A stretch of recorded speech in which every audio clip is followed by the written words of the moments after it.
Okay, we got a Bible study here.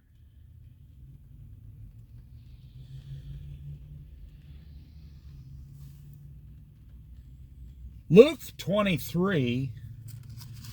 No, I'm sorry, Luke 22. We're still in 22. Jesus arrested, verse 47.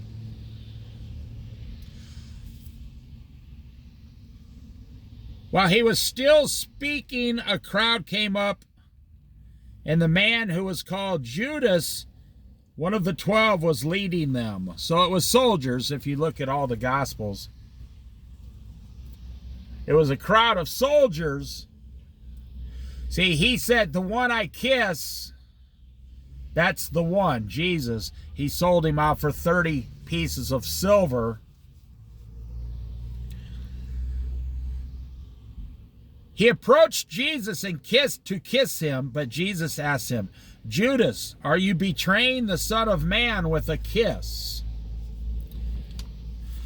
Now there's something, because most people believe, or let me put it this way. Jesus says, their lips speak of me, but their hearts are far from me.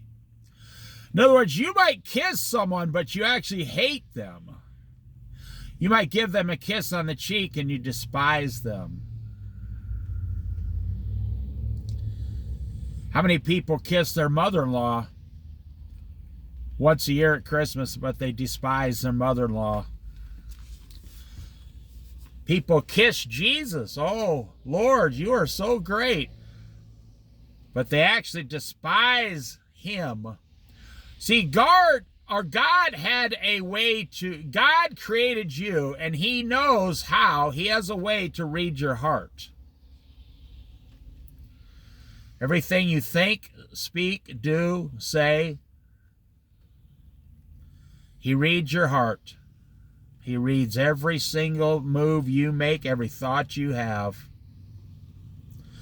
He knows when you're walking towards him if you really like him or not. On Judgment Day, there will be no faking. There's no faking when it comes to God. You can lie to your boss. You can lie to your children. You can even lie to your wife. You can say, well, my boss is a jerk. My children, I need to lie to them because they're not old enough for the truth. Well, that's not necessarily true, but...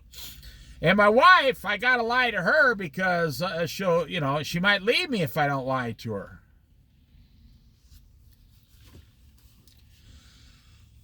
Jesus said, Judas.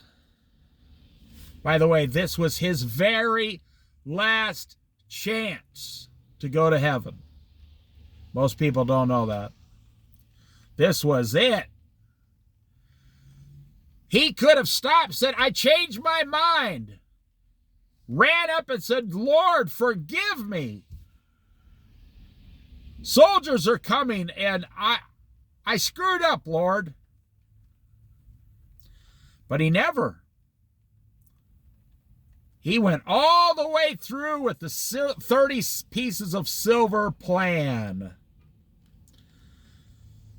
Right at this moment, as soon as he turned Jesus over to the soldiers, he sealed his fate. Now, some might argue he sealed his fate when he took the 30 coins. I'm not here to, get that detailed.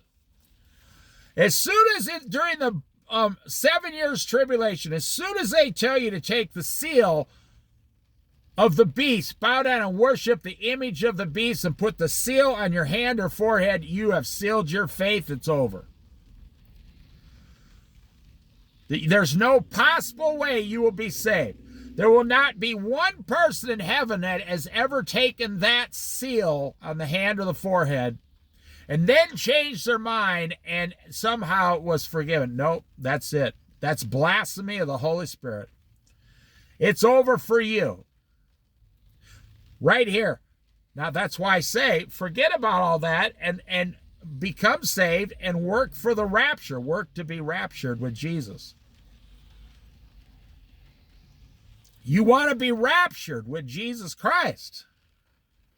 When he comes to rapture, you're not going to see him. It's just going to spontaneously in the twinkling of an eye.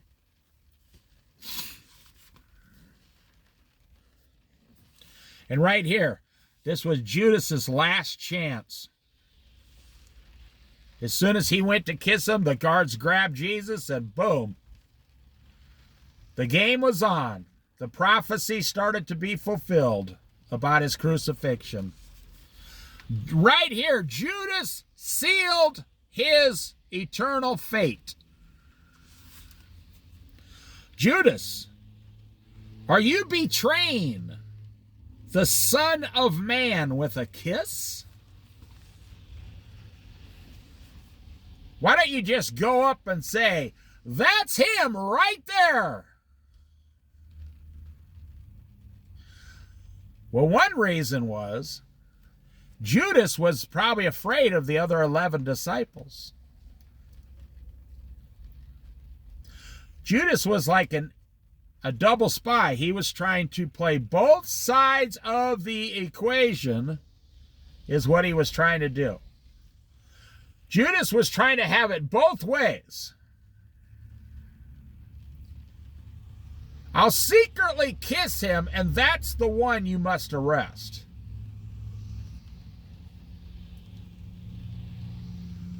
I don't think all those disciples really cared much for Judas 100%, to be honest with you. Can you imagine what Peter would do? Because Peter said, hey, I have a sword right here, Lord. Peter was carrying a sword with him.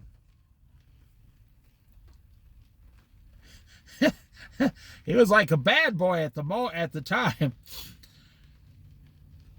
So can you imagine Judas say, that's Jesus, arrest him? And Peter whips out his sword and just goes, what have you do? Why, you little traitor? That sword might have went right through Judas. Now let me explain this. That wasn't God's plan for Peter to kill Judas, because then Peter would have had to answer for murder. You see, have you ever heard the saying, just give them a little bit of rope and they'll hang themselves? And I don't mean anything disrespectful, and I'm not trying to make anything funny pun. That's exactly what Judas did, was go out and hang himself. I'm not trying to make funny things here. You ever had someone come against you, and you knew they deserved punishment?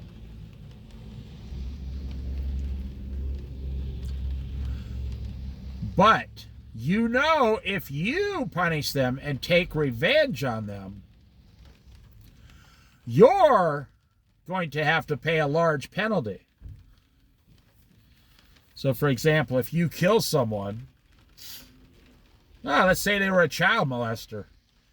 Even murderers, even people in prison want to kill child molesters. So you find out about a child molester and you want to kill them. Okay, let's say you do. You kill a child molester. But you're the one that has to spend 40 years in prison, not the child molester. If you just give them a little rope, which give them a little patience is what it actually means. Be a little bit patient with them. Then you go tell the police, and the police will take care of the matter. So it's good that Judas didn't just yell out, hey, here he is. Because I believe Peter would have leached forward and just stabbed him.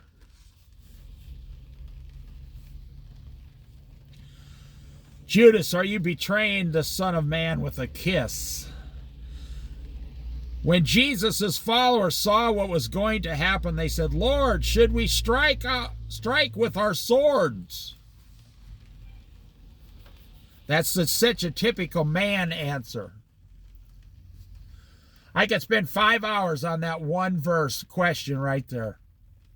Lord, should we strike with our swords? That is the perfect, typical, I only think of my flesh, F-L-E-S-H. I only think of my flesh answer. Mankind's, man flesh, woman's flesh, the flesh of a child, sin always gets in the way every single time. Every single time.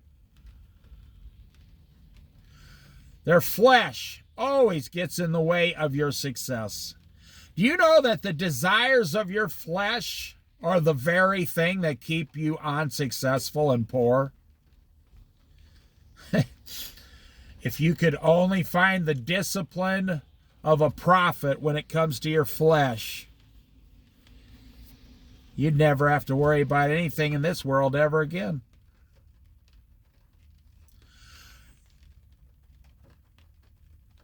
Your flesh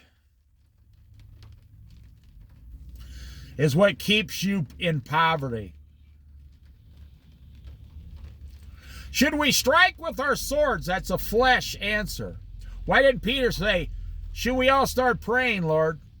Isn't that what he told him to do in the last Bible study? Pray so you will not fall into temptation. Here's the temptation he was speaking of. Jesus prays on the Mount of Olives. He tells them, pray so you will not fall into temptation, fall asleep. Here's the temptation he was speaking of in the previous Bible study. Pray so that you will not be stupid enough to pick up a sword and start stabbing people to solve the problem. See, mankind does not think like God, and God does not think like mankind.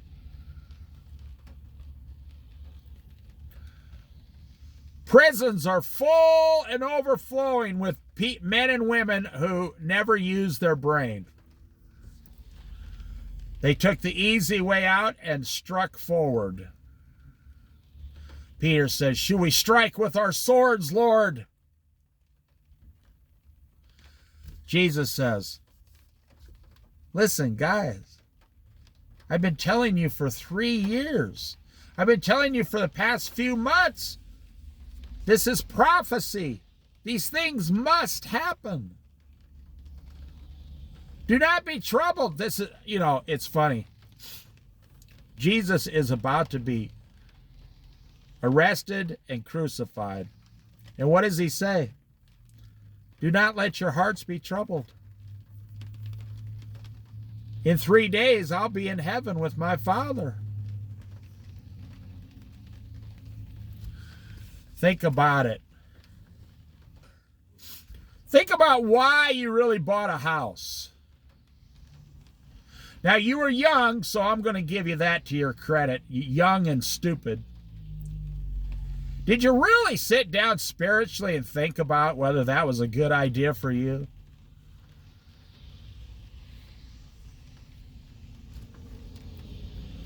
Everybody complains about their job. Let's say you got $150,000 in equity in your house and $100,000 in a 401k. You got $250,000. And you're looking for an answer. Are you striking out with a sword with your flesh? I know it will solve the answer. Let's cut someone's head off. Let's go borrow more money. Let's take the $250,000 and put it into a bigger house. Yeah, that's going to solve all my problems, man. That's going to triple your problems. Because like Peter, this was the natural Peter. After being with Jesus 3 years, he naturally gave the answer. You want us to kill these people? Jesus said, I could call down a legion of angels right now and destroy the whole earth. But if I did that, Peter, then I'd have to destroy you too, because you're still a sinner.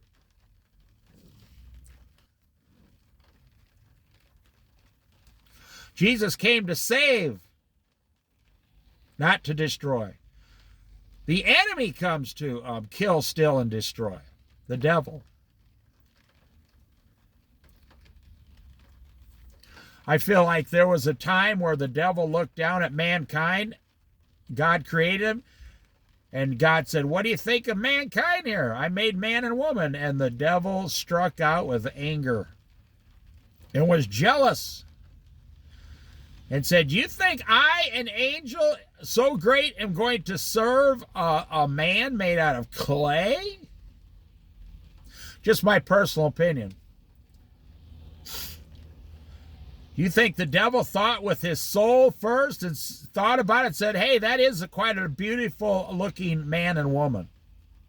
Nope, didn't do it, did he? Neither did Peter here. When you went down to buy your house, you struck out with the flesh. No brains, no soul, no spirit, with your flesh. Your flesh said, hey man, I'm going to get what I want to get right now. And someone told you that you admire because someone told them the same thing. The only way you're going to get rich and wealthy in America is if you buy a house for $200,000, and when you retire, you sell it for $400,000. That's the only way you're going to get rich in America. You know, if you put that you paid $400 for the $200,000 house. Do you know if you put that $400,000 into current mutual funds for the same 30 years you were paying on your house, you'd have over $8 million? Is your house worth, that $200,000 house, is it worth $8 million today? Someone gave you the wrong information. Yeah. I'm trying to give you the correct information. If you have access to $250,000, you can retire right now today.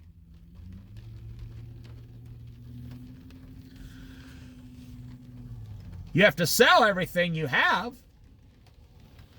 You have to get a trailer. You have to get a part-time job for like 15 hours a week.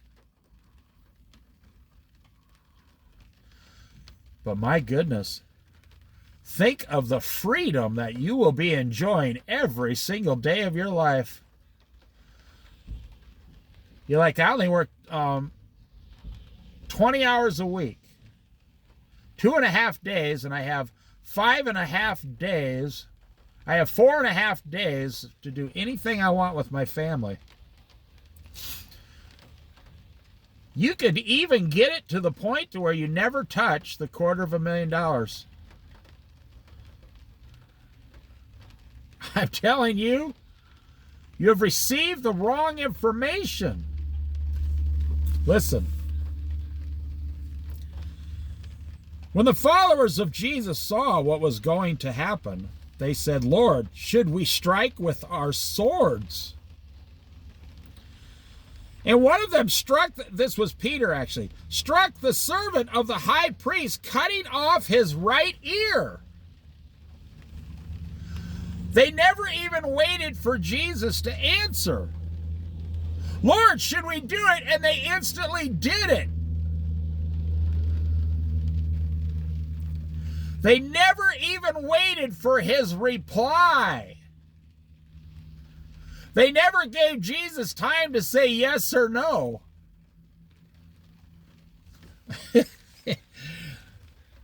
Lord, Lord, Lord, Lord, help me, help me. And then you just jump forward on your own anyway. You want to know what prison does to a man or a woman? It forces them to stop. Most people, the overwhelming majority of most people that are in prison are there because they can't stop certain behaviors. Certain criminal behavior they cannot stop. Over 70% of them have a long list of crimes that they've committed. They can't stop.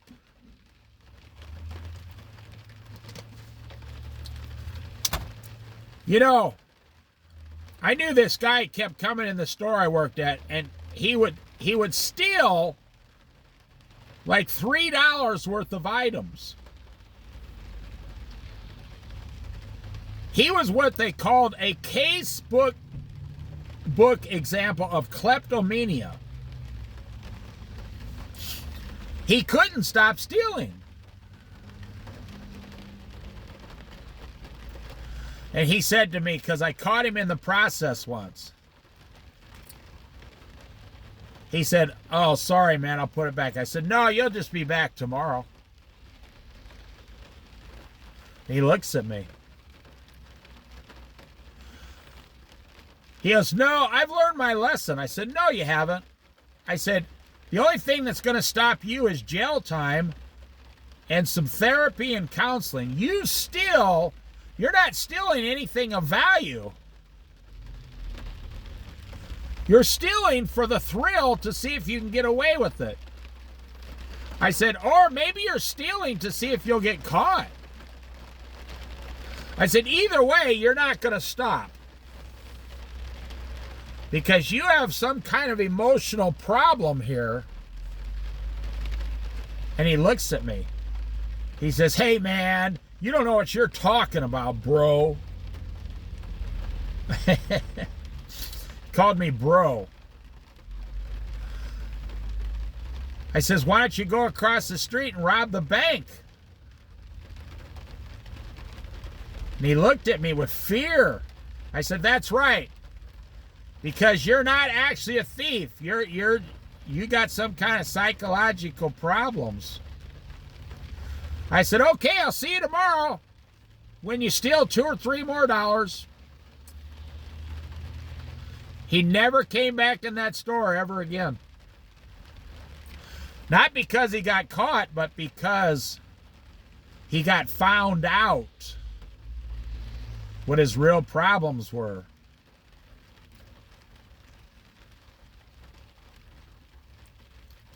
You see, we strike with the flesh first. Oh, I have a feeling. A tingly feeling. So I'm going to look at pornography. If you think about how lame and stupid that is. Think about how stupid that is.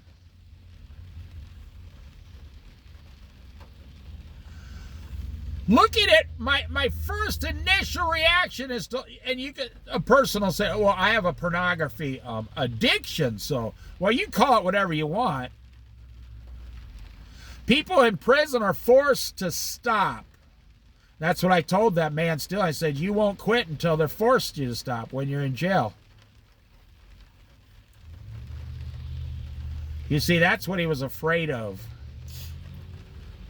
You have a pornography addiction. You will not stop until God takes his hand and pushes down on you and forces you to stop.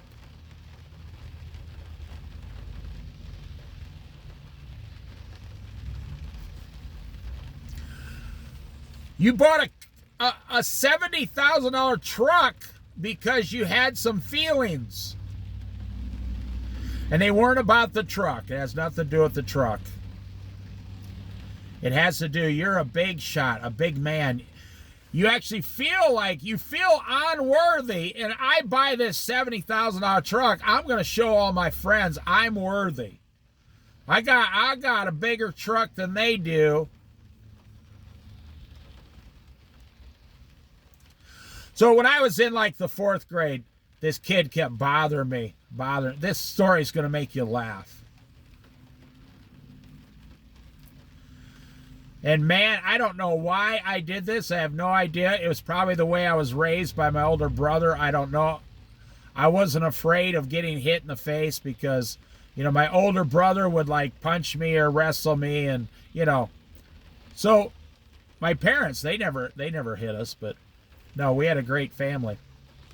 But anyways, I wasn't afraid of older kids. So at recess, on the playground, I'm in the 4th grade, and this other, 5th grader comes up.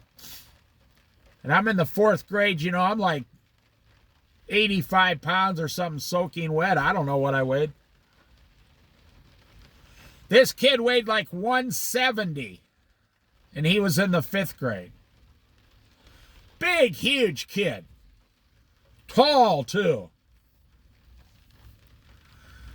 And he used to always come, for some reason, because he was miserable and I was happy. He'd come over and push me. So one day, he comes over to me. And all the kids are looking at me. I mean, I'm not kidding. There was like a circle of kids waiting to see what happened. He said, hey, everybody. Now, remember, this was in, I don't know what, 1970 or something. Hey, everybody, look. Dave is gay. Now, if you're actually gay listening to this, you're going to laugh at that. You know how lame that was? It's telling someone they're G-A-Y.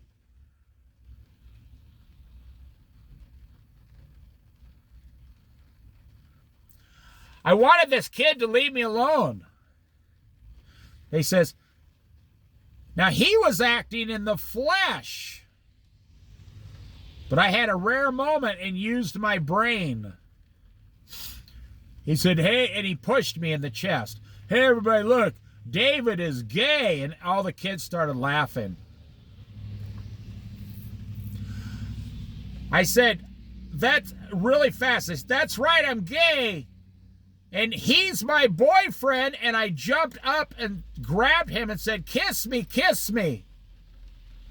True story.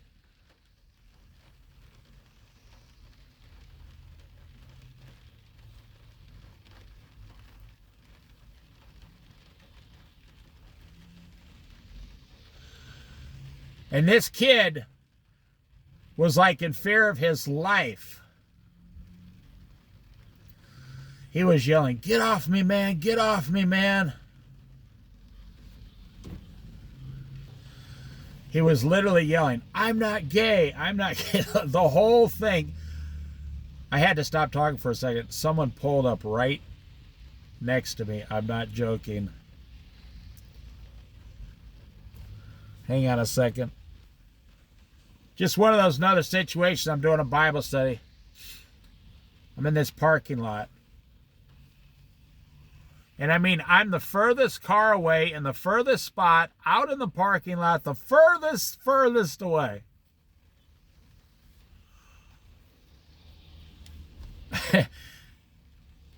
A guy drives around the parking lot twice and pulls right up next to me and walks all the way across to the store, the big box store. That's what I'm saying. It's a perfect example of flesh. So I jumped forward and said, that's right, kiss me, I'm gay, you're my boyfriend. And man, that big kid, that was the last time he ever touched me or came near me. Ever. He never came near me. Because all the kids were laughing and laughing and laughing. They went up to him for like 6 months. I hear you and Dave are boyfriends. Ha, you know, 4th grade giggling. Ha. I'm trying to teach you. 95% of what man does is done in the flesh, and it's done quickly before they even can get an answer to what Jesus is trying to tell them. Even before they can get an answer to their question. You buy a house, you buy a car, you max your credit cards. Oh, I have a feeling. A woman says, I have a feeling I'm going to go max out the credit cards to make myself feel better. That's what Peter did here. He jumped forward. He said, do you want us to use swords? But then he didn't wait for the answer. He just cut off the guy's ear immediately. Do you know how close to the head? Do you know how close to the head you have to come with a sword to slice off someone's ear? Peter was trying to shove the sword in the guy's head. But he was a fisherman, not a trained fighter, a fisherman. His aim was awful. He was a fisherman by trade. He was trying to kill the guy. And in another gospel, Jesus reached down and heals the man's ear instantly. There's this movie, I don't know what it was. It's a Calvary movie with the Apache Native American Indian in it. And they're going out there in the desert down there. And these guys are chasing them. And he hands the Indian a Sharp's rifle. And he says, don't kill the guy, just scare him. Now, they were back then, they're 400 or 500 yards away. The Indian shoots, boom. And the bullet goes through the guy's clay jar that he was taking a drink of water out of. And the guy in the cavalry says, wow, that's a great shot. And the Indian says, I missed. I was aiming for his head. Well, that's what Peter just did. You think, wow, he must be pretty skillful with the sword to just slice off an ear. No, he missed. He was aiming for his head. What does Jesus say about all this? But Jesus answered, no more of this. No more of this. Stop. This is prophecy. This is supposed to be happening and fulfilled. And Jesus, touched the man's ear and healed him. Now that is fascinating. Do you know Jesus touched the side of this guy's head and a new ear grew? And I think it's funny, Luke, there's the book of Luke, the doctor Luke, he had to investigate these things. He wasn't one of the disciples. He was a doctor. So you know he investigated the healing parts very carefully. Now I want you to imagine, who is Jesus? Now everybody agrees, believer and non-believer, Jew and Gentile, that only God has the power to heal these types of healings. Now they are done several times through men, through women, through a doctor, through prophets. Yes. But God only allows them to do it. The power to do it comes from the Father. If someone ever comes up to you and says, I have the power to heal, they're lying. They don't have the power to heal. Does God allow them to do it? Maybe, maybe not. I don't know the answer. I've never met the person. But you don't have the power to heal outside of the Lord Jesus Christ. Now, I want to say this again, then we'll finish this up.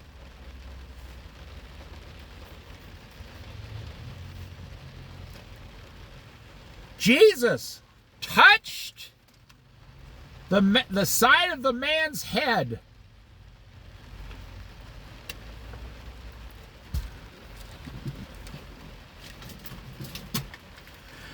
And a completely new ear grew in place in a split second. Now, I'm saying this for your behalf, not for the sake of the story. I want you to listen. What are you asking Jesus for in your life? Well, this is proof he has the power to do it. Whatever you're asking Jesus for today, your finances, your job, your marriage, your children, which is harder? Which is harder for Jesus to do? Touch someone and put a whole new ear on them?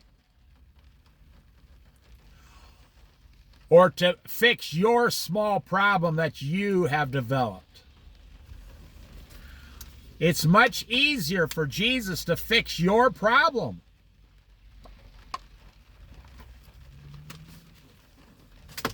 Which is harder? to heal the ear here, or to raise Lazarus from the dead. Now, I'm going to say raising someone from the dead is harder, but here's what I'm going to say. Neither one of them are hard for the Lord God in the flesh. No. So when you go to the book of Genesis, and God formed man out of the clay of the ground with his own hands. Now you know who formed you and how you were formed, and he can make you do anything. He can he can heal anything. He can anything. It's just clay to him.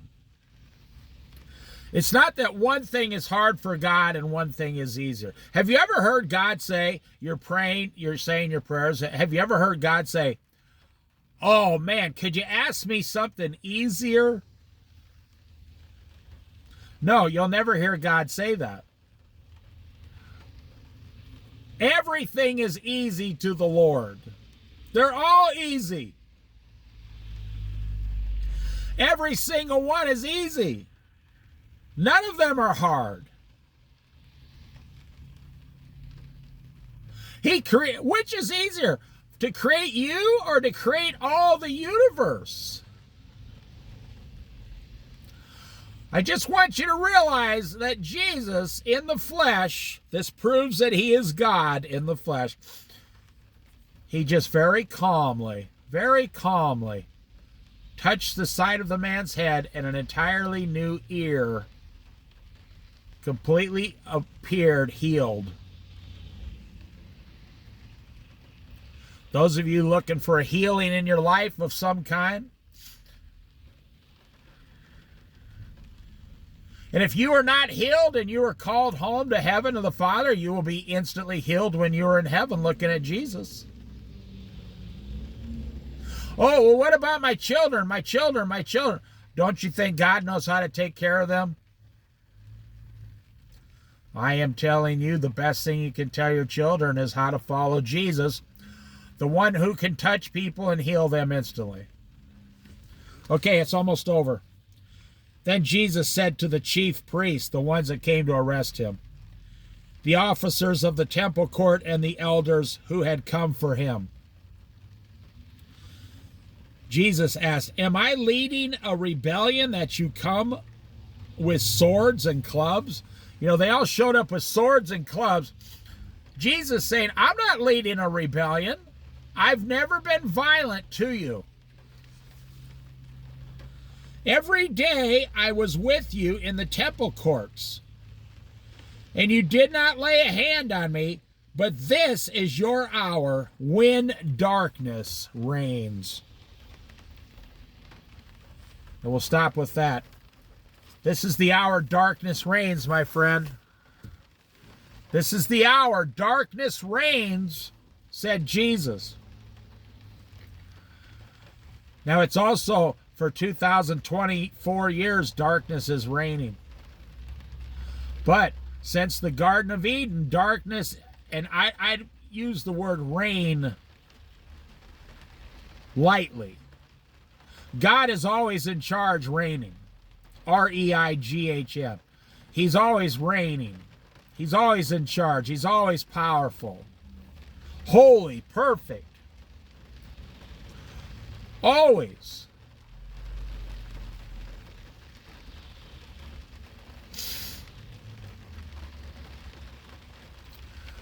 I will say this. Jesus Christ gladly went to the cross to fulfill prophecy written about him.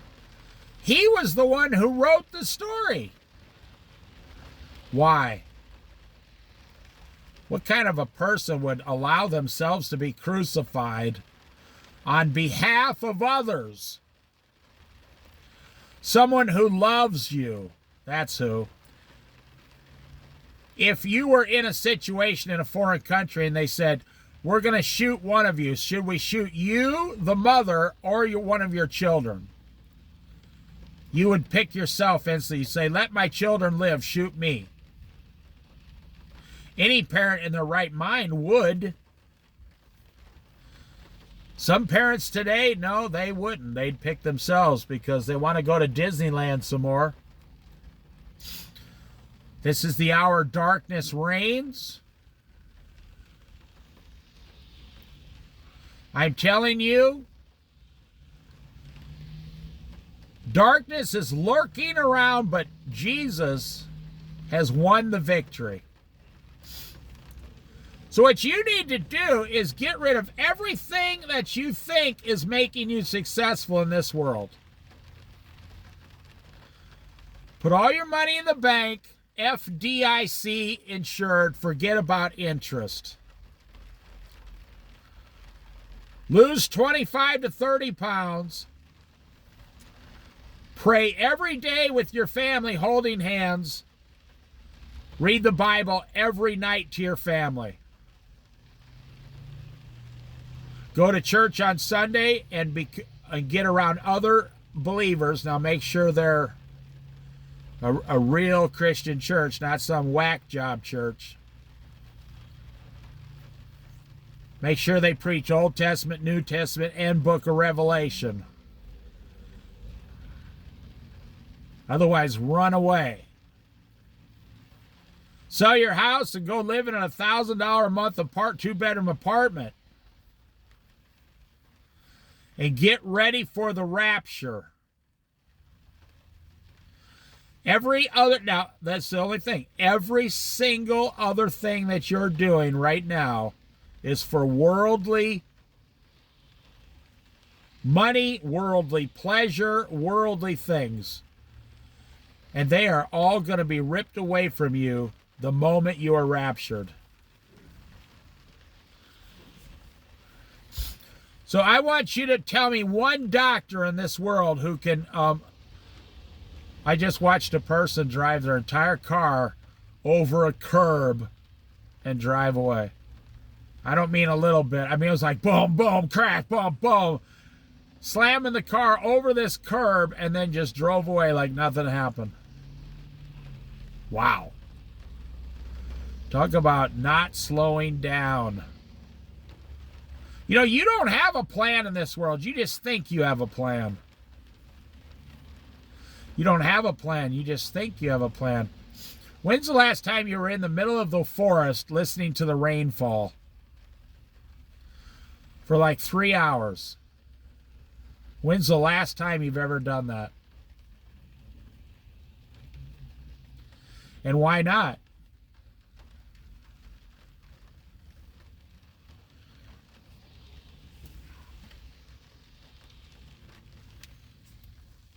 Because you're going too fast. You have to be somewhere. You have to get somewhere. You eventually have to go back to work 40 to 50 to 60 hours a week. You have sold out Jesus, your relationship with Jesus. You have sold out all the things Jesus wants to give you. Like Isaac and his brother, I can't remember his name right now. His brother was the evil one. He sold his birthright for a cup of stew, a bowl of stew.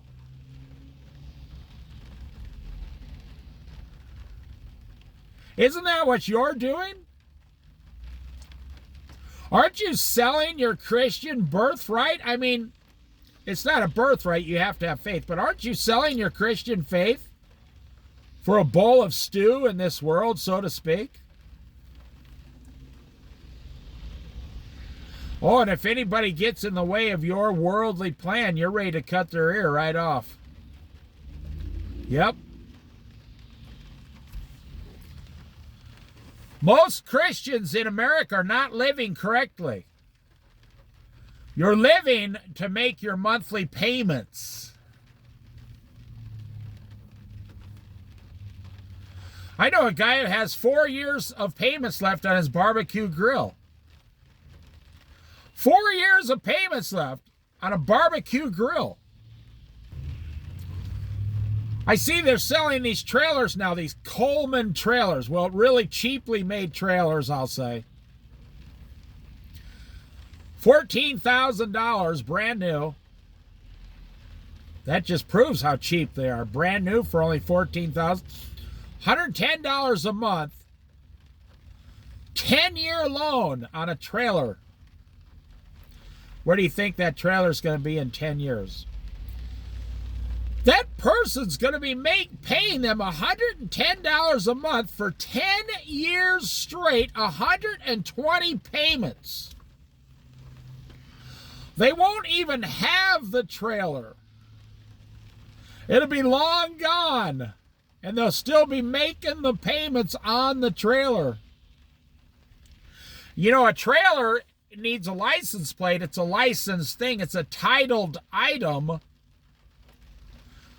That's why you see a lot of these. I'm going to teach you something about life and your neighbors. That's why you see these trailers sitting in people's backyards, because they can't get the title until they're paid off. And you don't have the title. The trailer company, like in ABC, Wichita, Kansas, something, Ohio, New York City, they keep all the titles out there, and it takes like 15 weeks to get your title. After you paid off the loan, I'm telling you, it's like buying a condominium, or no, it's like buying a timeshare, but it's in your backyard. Now think about it. I will end here. What kind of a guy goes down to a Camping World show, sees like a Coleman trailer, and says, honey, this guy here says for only $110 we can be camping in this next weekend. And the wife says, are you stupid or something, Gump? I thought I married a smart man. Honey, just listen to, oh, come on, sweetie. Listen. Then he starts rubbing your arm. Listen, babe, listen. Do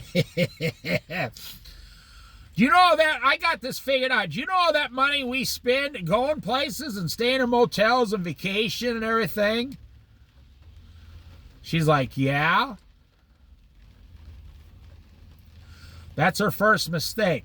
She should have grabbed her hair and the purse and the checkbook, ran out of the campground screaming and yelling, let's get out of here.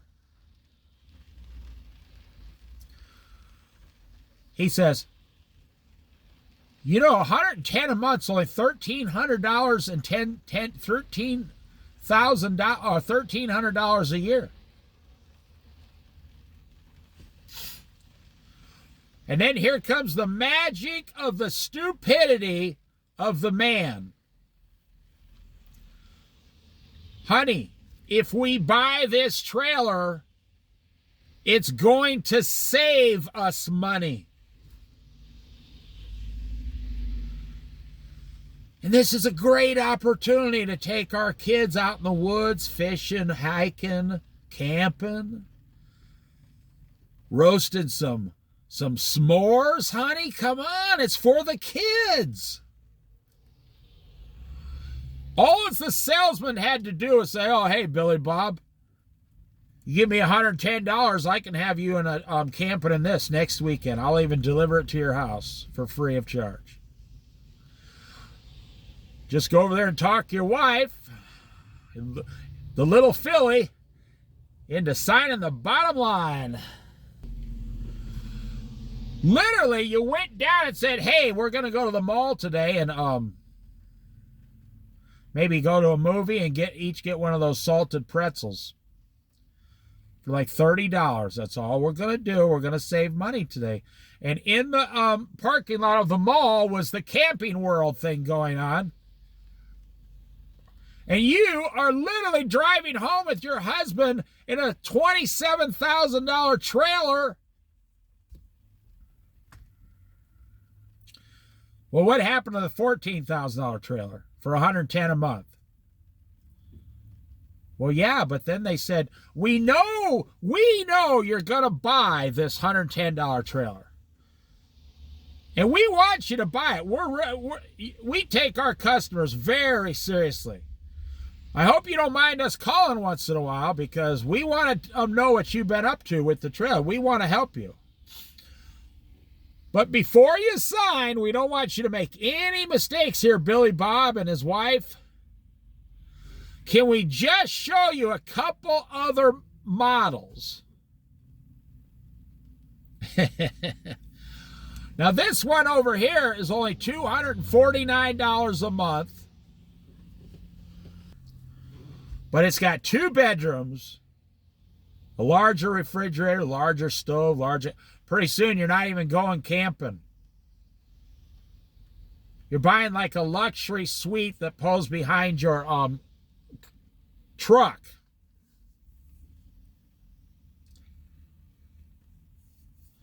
$18 months later, the thing's in your backyard sitting there, and you owe $250 a month for 8.5 more years. Does that sound like what Jesus planned when he came to the earth to save your soul? Does that sound like what Jesus wants from his followers? Well, of course it doesn't. That's what you want. That's what Peter cut the guy's ear off with no thought. You bought this trailer with all no thought.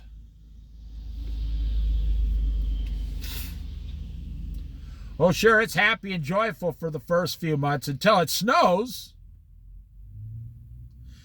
Until it snows. And then the thing sits there for 6 months.